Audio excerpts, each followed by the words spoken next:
God has an incredible plan for our lives. Each and every one of us. He wants us not only to live life, but He wants us to live life in abundance, to be people full of joy and people full of peace. Now, it doesn't mean that we feel joy all the time. I don't feel joy all the time. You meet me 10 minutes after I wake up, I have no joy. I'm very grumpy in the morning, and many people around me will say, Father Rob, it's not only in the morning, it's in the afternoon and the evening too. But we're still called not to feel joy, but to bring joy to others, to bring hope to others. And sometimes we don't feel good enough. We don't feel joyful enough. We don't feel strong enough and confident enough. But if only we understood that this call, this invitation to have life in abundance and to bring life in abundance has nothing to do with our feelings, but has everything to do with understanding the call over our lives. I cannot help but be moved by St. Francis Xavier. He was a man who was courageous. He went out of his way. He comes to a place which is foreign to him, a place where he is scared, where he is afraid. He doesn't know if he's going to leave here alive. He doesn't know the people. He doesn't know the culture, but he goes anyway. He goes anyway. You see, one of the biggest mottos that I have in my life, that I live by, is the saying, do it scared. Do it scared. I'll share a secret with you. I'm afraid to be here right now. I don't like standing in front of people. I get scared standing in front of people. I get scared preaching the gospel. I get scared sometimes having to face people when I'm tired and when I'm weak and I'm in a bad mood.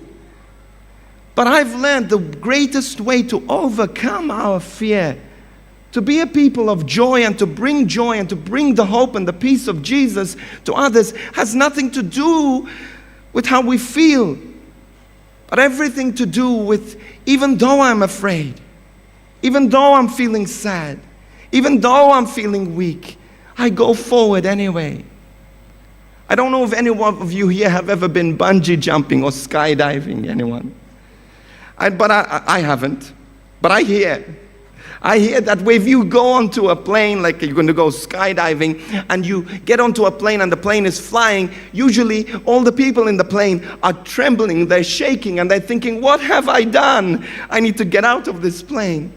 And the plane is accelerating, taking off, and it's going higher and higher and higher.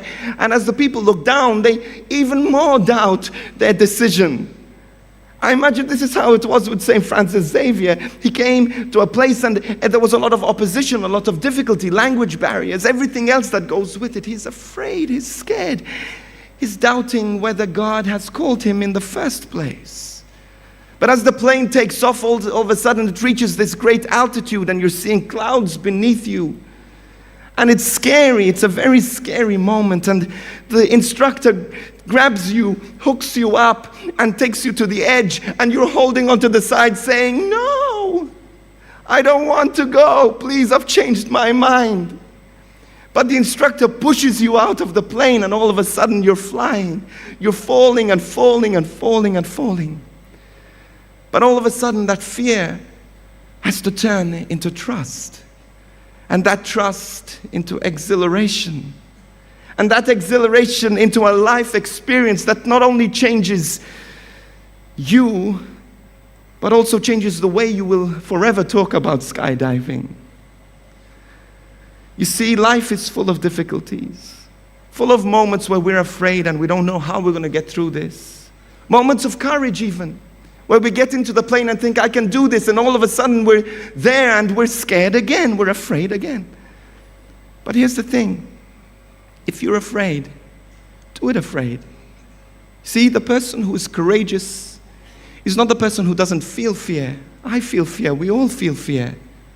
But the person who is courageous is the one who steps forward even though they are afraid.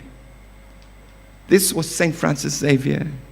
This was the blind man who cried out to Jesus. He got opposition. People telling him, stop, be quiet, are you crazy? He had doubt, but he still cried out. And 2,000 plus years later, we're still talking about this blind man. How awesome is that? For those of you who are feeling afraid, scared, do it afraid. It's okay to be fearful, but it's not okay to listen to your fear. Don't obey your fear. Obey the God who has called you to life and life in abundance.